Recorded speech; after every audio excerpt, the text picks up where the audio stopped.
नमस्कार। मैं नयन वार्ष्णेय स्वागत करता हूं आप सभी का आपके अपने YouTube प्लेटफॉर्म ब्लिस एकेडमी पर। मैं आशा करता हूं कि आप सभी अच्छे हैं। आप में से काफ़ी सारे जो स्टूडेंट्स हैं क्लास 9th के, कहीं ना कहीं वो कंफ्यूज रहते हैं जिनके पास ओल्ड एनसीईआरटी टेक्स्ट बुक है। इसमें से कौन सी एक्सरसाइज हमको पढ़नी है और कौन सी स्किप करनी है। तो इस वीडियो के अंदर मैं आपको मार्क कराऊंगा सेशन 2025-26 के लिए कौन सी एक्सरसाइजेज आप पढ़ेंगे और कौन सी स्किप करेंगे। तो वीडियो को एंड तक जरूर देखिएगा। चलिए शुरू करते हैं। यहाँ पर आप देख सकते हैं कि हमने दो कॉलम बना रखे हैं। एक है सबमिटिव असेसमेंट ओनली और एक है फॉर्मेटिव असेसमेंट ओनली। तो इसको पहले हम समझ लेते हैं।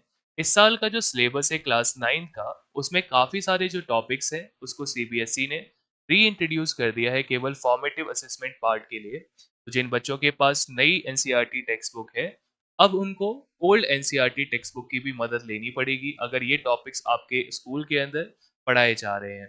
तो यहाँ पर हम सबसे पहले बात कर रहे हैं चैप्टर 1 की। चैप्टर 1 यानी कि आपका नंबर सिस्टम। इसके अंदर सारी ही एक्सरसाइजेज आप पढ़ेंगे, चाहे आपके हाफ ईयरली एग्जाम हो या फिर फाइनल एग्जाम। सिमिलरली अगर ये चैप्टर आपका फॉर्मेटिव असेसमेंट में आएगा तो यहाँ पर भी आपको सारी एक्सरसाइजेज को पढ़ना है। ठीक है। अब अगर चैप्टर 2 की हम बात करें पॉलिनोमियल, यहाँ पर भी फिर से आपको सारी एक्सरसाइजेस पढ़नी है और फॉर्मेटिव असेसमेंट के लिए भी यहाँ पर आप सारी एक्सरसाइजेस पढ़ेंगे। पहले चैप्टर 1 के अंदर जो सक्सेसिव मैग्निफिकेशन वाला पार्ट था वो नहीं था, लेकिन इस बार उन्होंने उसको मेन सिलेबस के अंदर इंट्रोड्यूस कर दिया है। ऐसी चैप्टर 2 के अंदर जो रिमाइंडर थ्योरम वाला पार्ट पहले नहीं था, उसको भी अब मेन सिलेबस के अंदर इंट्रोड्यूस कर दिया गया है। तो पहले फर्स्ट 2 चैप्टर्स जो हैं ये तो आपको कंप्लीटली पढ़ने हैं, चाहे आपके फॉर्मेटिव असेसमेंट हो, चाहे आपके सबमिटिव असेसमेंट हो। लेकिन जो टॉपिक्स मैंने अभी आपको बताया जैसे सक्सेसिव मैग्निफिकेशन या फिर आपके सेकंड चैप्टर के अंदर जो रिमाइंडर थ्योरम वाला पार्ट था, अगर ये आपके एग्जाम में पढ़ाया जाएगा तो ये केवल फॉर्मेटिव असेसमेंट में इससे रिलेटेड क्वेश्चन पूछे जा सकते हैं। सबमिटिव असेसमेंट में इससे रिलेटेड क्वेश्चंस नहीं पूछे जाएंगे। चैप्टर 3 के अंदर यानी कि आपका linear equation in two variable, यहाँ पर आपको एक्सरसाइज 3.1 और 3.2 जो है वो सबमिटिव असेसमेंट के लिए पढ़नी है। और फॉर्मेटिव असेसमेंट के लिए यहाँ पर आप एक एक्स्ट्रा एक्सरसाइज और पढ़ेंगे 3.3, अगर ये आपके स्कूल में पढ़ाई जा रही है तो। फिर चैप्टर 4 के अंदर समेटिव पार्ट के लिए यानी कि हाफ ईयरली और फाइनल एग्जाम के लिए केवल आप एक्सरसाइज 4.2 पढ़ेंगे। लेकिन अगर आपको और भी टॉपिक इस चैप्टर में पढ़ाए गए तो वो केवल फॉर्मेटिव असेसमेंट में पूछे जा सकते हैं, जैसे कि 4.1, 4.3 और 4.4। चैप्टर 5 के अंदर एक्सरसाइज 5.1 आपकी समेटिव असेसमेंट में भी आएगी और ये आपके फॉर्मेटिव असेसमेंट में भी पूछी जाएगी। फिर चैप्टर 6 के अंदर एक्सरसाइज 6.1 और 6.2 ये आपके समेटिव असेसमेंट में पार्ट है। और एक्सरसाइज 6.3 का जो टॉपिक है अगर वो आपको पढ़ाया जा रहा है तो केवल फॉर्मेटिव असेसमेंट में आएगा 6.1 और 6.2 के साथ, लेकिन इससे रिलेटेड टॉपिक आपके समेटिव पार्ट में नहीं देखने को मिलेंगे।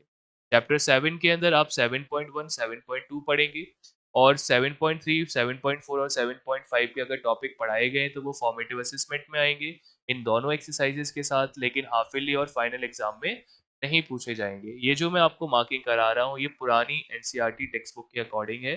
साथ ही साथ नए सिलेबस के अकॉर्डिंग जिनके पास नई है, ठीक है, वो भी इस वीडियो को देखेंगे, उनके लिए भी यूजफुल है क्योंकि उनको वो टॉपिक्स फिर पढ़ने पड़ेंगे पुरानी वाली एनसीईआरटी टेक्स्ट बुक से। अब अगर हम बात करें चैप्टर 8 की तो इसकी सारी की सारी एक्सरसाइजेज सबमिटिव असेसमेंट में भी आएंगी और ये सारी की सारी एक्सरसाइजेज अगर फॉर्मेटिव में चैप्टर आ रहे हैं तो उसमें भी पूछी जाएंगी। चैप्टर 9 पुरानी बुक के अकॉर्डिंग डिलीट कर दिया गया था, लेकिन फॉर्मेटिव असेसमेंट में इसको री इंट्रोड्यूस कह दिया गया है करने के लिए अगर ये चैप्टर आपके स्कूल में पढ़ाया जाएगा।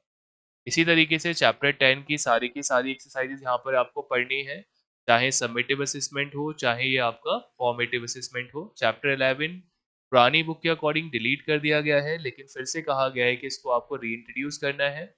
तो ये चैप्टर केवल फॉर्मेटिव पार्ट में पूछा जाएगा अगर आपके स्कूल में पढ़ाया जाएगा। सबमिटिव असेसमेंट यानी कि आपके हाफ ईयरली एग्जाम या फिर आपके जो फाइनल एग्जाम्स है, ठीक है, वहां पर ये चैप्टर नहीं पूछा जाएगा। फिर चैप्टर 12 के अंदर एक्सरसाइज 12.1 आप पढ़ेंगे और 12.2 का टॉपिक अगर पढ़ाया जा रहा है तो वो फॉर्मेटिव पार्ट में आएगा। इसी तरीके से चैप्टर 13 के अंदर एक्सरसाइज 13.3, 13.4, 13.7 और 13.8 ये तो सबमिटिव असेसमेंट वाले पार्ट के लिए है।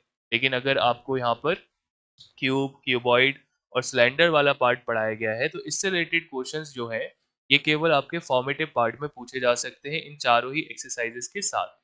लेकिन इससे रिलेटेड क्वेश्चंस आपके हाफ ईयरली या फाइनल में नहीं देखने को मिलेंगे।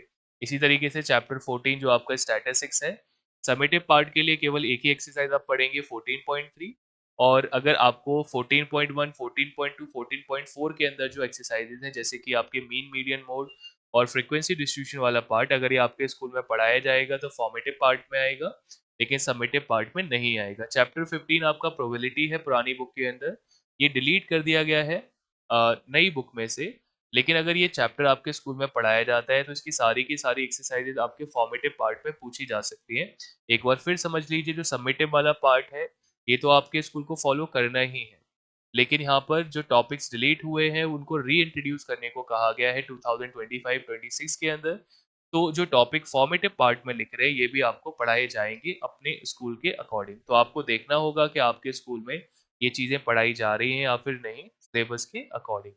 तो मैं उम्मीद करता हूँ आपके जो डाउट्स थे सिलेबस से रिलेटेड, स्पेशली डिलीटेड पार्ट को लेके, यहाँ पर क्लियर हो गए होंगे। अगर आपका कोई भी डाउट है या फिर आप किसी भी चीज़ को चाहते हैं कि हम उसको यहाँ पर इस चैनल पे पढ़ाएँ, तो आप उसको कमेंट बॉक्स में कमेंट कर सकते हैं।